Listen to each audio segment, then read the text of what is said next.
पराक्रमी हनुमान जी विचार करने लगे कि सीता का अनुसंधान करते करते मैंने गुप्त रूप से शत्रु की शक्ति का पता लगा लिया है तथा राक्षसराज रावण के प्रभाव का भी निरीक्षण भी कर लिया है। जिन सीता जी को हजारों लाखों वानर समस्त दिशाओं में ढूंढ रहे हैं, आज उन्हें मैंने पा लिया है। ये शोक के कारण व्याकुल हो रही हैं, अतः इन्हें सांत्वना देना उचित है। परंतु राक्षसियों की उपस्थिति में इनसे बात करना मेरे लिए ठीक नहीं होगा। अब मेरे समक्ष समस्या यह है कि मैं अपने इस कार्य को कैसे संपन्न करूं। यदि रात्रि के व्यतीत होते होते मैंने सीता जी को सांत्वना नहीं दिया तो निस्संदेह ये सर्वथा अपने जीवन का परित्याग कर देंगी। यदि किसी कारणवश मैं सीता से न मिल सका तो मेरा सारा प्रयत्न निष्फल हो जाएगा। रामचंद्र और सुग्रीव को सीता के यहाँ उपस्थित होने का समाचार देने से भी कोई लाभ नहीं होगा, क्योंकि इनकी दुखद दशा को देखते हुए यह नहीं कहा जा सकता कि ये किस समय निराश होकर अपने प्राण त्याग दे। इसलिए उचित यही होगा कि मैं सीता जी, जिनका चित्त अपने स्वामी में ही लगा हुआ है, को श्री राम के गुण गा गाकर सुनाऊं, जिससे उन्हें मुझ पर विश्वास हो जाए। इस प्रकार भली भांति विचार करके हनुमान मंद मृदु स्वर में बोलने लगे। इक्ष्वाकुओं के कुल में परम प्रतापी, तेजस्वी, यशस्वी एवं धन धान्य समृद्ध विशाल पृथ्वी के स्वामी चक्रवर्ती महाराज दशरथ हुए हैं। उनके ज्येष्ठ पुत्र उनसे भी अधिक तेजस्वी, परम पराक्रमी, धर्मपरायण, सर्वगुण संपन्न, अतीव दयानिधि श्री रामचंद्र जी अपने पिता द्वारा की गई प्रतिज्ञा का पालन करने के लिए अपने छोटे भाई लक्ष्मण के साथ, जो उतने ही वीर, पराक्रमी और भ्रातृभक्त हैं, 14 वर्ष की वनवास की अवधि समाप्त करने के लिए अनेक वनों में भ्रमण करते हुए चित्रकूट में आकर निवास करने लगे। उनके साथ उनकी परमप्रिय पत्नी महाराज जनक की लाडली सीता जी भी थी। वनों में ऋषि मुनियों को सताने वाले राक्षसों का उन्होंने संहार किया। लक्ष्मण ने जब दुराचारिणी शूर्पणखा के नाक कान काट लिए तो उसका प्रतिशोध लेने के लिए उसके भाई खरदूषण उनसे युद्ध करने के लिए आए, जिनको रामचंद्र जी ने मार गिराया और उस जनस्थान को राक्षस विहीन कर दिया। जब लंकापति रावण को खरदूषण की मृत्यु का समाचार मिला तो वह अपने मित्र मारीच को लेकर छल से जानकी का हरण करने के लिए पहुंचा। मायावी मारीच ने एक स्वर्ण मृग का रूप धारण किया, जिसे देखकर जानकी जी मुग्ध हो गई। उन्होंने राघवेंद्र को प्रेरित करके उस माया मृग को पकड़कर या मारकर लाने के लिए भेजा। दुष्ट मारीच ने मरते मरते राम के स्वर में हाथ सीते, "हा लक्ष्मण" कहा था। जानकी जी भ्रम में पड़ गई और लक्ष्मण को राम की सुधि लेने के लिए भेजा। लक्ष्मण के जाते ही रावण ने छल से सीता का अपहरण कर लिया। लौटकर राम ने जब सीता को न पाया तो वे वन वन घूमकर सीता की खोज करने लगे। मार्ग में वानरराज सुग्रीव से उनकी मित्रता हुई। मुग्रीव ने अपने लाखों वानरों को 10 दिशाओं में जानकी जी को खोजने के लिए भेजा।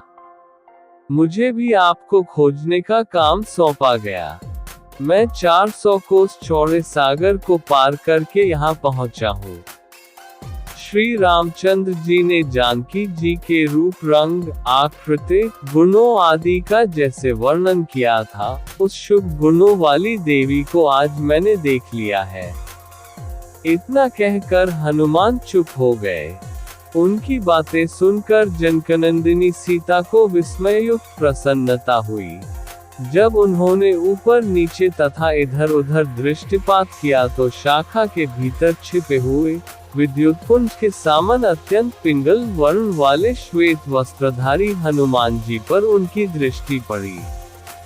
स्वयं पर सीता जी की दृष्टि पड़ते देखकर मूंगे के समान लाल मुख वाले महातेजस्वी पवन कुमार उस अशोक वृक्ष से नीचे उतर आए। माथे पर अंजलि बांध सीता जी निकट आकर उन्होंने विनीत भाव से दीनता पूर्वक प्रणाम किया और मधुर वाणी में कहा, हे देवी, आप कौन है? आपका कोमल शरीर सुंदर वस्त्राभूषणों से सुसज्जित होने योग्य होते हुए भी आप इस प्रकार का नीरस जीवन व्यतीत कर रही हैं। आपके अश्रु भरे नेत्रों से ज्ञात होता है कि आप अत्यंत दुखी हैं।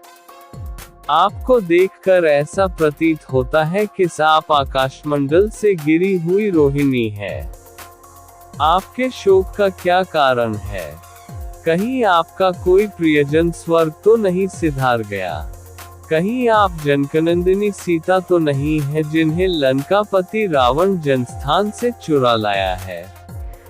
जिस प्रकार आप बार बार ठंडी सांसें लेकर हा राम पुकारती है, उससे ऐसा अनुमान लगता है कि आप विदेह कुमारी जानकी ही है। यदि आप सीता जी ही हैं तो आपका कल्याण हो। आप मुझे सही सही बताइए, क्या मेरा यह अनुमान सही है? हनुमान का प्रश्न सुनकर सीता बोली, हे वानरराज, तुम्हारा अनुमान अक्षरशः सही है। मैं जनकपुरी के महाराज जनक की पुत्री, अयोध्या के चक्रवर्ती महाराज दशरथ की पुत्रवधू तथा परम तेजस्वी धर्मात्मा श्री रामचंद्र जी की पत्नी हूँ। जब श्री रामचंद्र जी अपने पिता की आज्ञा से वन में निवास करने के लिए आए तो मैं भी उनके साथ वन में आ गई थी। वन से ही ये दुष्ट पापी रावण छलपूर्वक मेरा अपहरण करके मुझे यहाँ ले आया। वह मुझे निरंतर यातनाएं दे रहा है। आज भी वह मुझे 2 मास की अवधि देकर गया है। यदि 2 मास के अंदर मेरे स्वामी ने मेरा उद्धार नहीं किया तो मैं अवश्य प्राण त्याग दूंगी। यही मेरे शोक का कारण है। अब तुम मुझे कुछ अपने विषय में बताओ। हनुमान जी ने सीता माता की बातें सुनकर अपने विषय में बताना आरंभ किया। उन्होंने कहा, हे देवी सीता, मैं वानरराज सुग्रीव का मंत्री हनुमान हूँ। सुग्रीव ने श्री रामचंद्र जी के आदेशानुसार मुझे आपके खोज में भेजा है। आपकी खोज करते हुए मैं इस लंका नगरी में पहुंचा और यहाँ आपके दर्शन किए। श्री रामचंद्र जी आपको बहुत प्रेम करते हैं और आपकी खोज में दिन रात लगे हुए हैं। उनकी कृपा और प्रयास से मैं यहाँ तक पहुँच सका हूँ। मैंने आपके पास आने से पहले लंका की संपूर्ण स्थिति का निरीक्षण किया है। यहाँ की स्थिति जानने के बाद मुझे विश्वास हो गया है कि श्री राम और उनके वानर सेना अवश्य ही रावण का पराभव करेंगे और आपको मुक्त करेंगे। श्री राम आपके बिना अधूरे हैं, उनका जीवन आपसे ही पूर्ण होता है। उन्होंने मुझे आपके प्रति अपना संदेश भेजा है। वे शीघ्र ही लंका पर आक्रमण करेंगे और आपको मुक्त करवा लेंगे। हनुमान जी की बातें सुनकर सीता माता को थोड़ा सांत्वना मिली। उन्होंने कहा, हे वानरराज, आपकी बातें सुनकर मुझे आशा की किरण दिखाई दी है।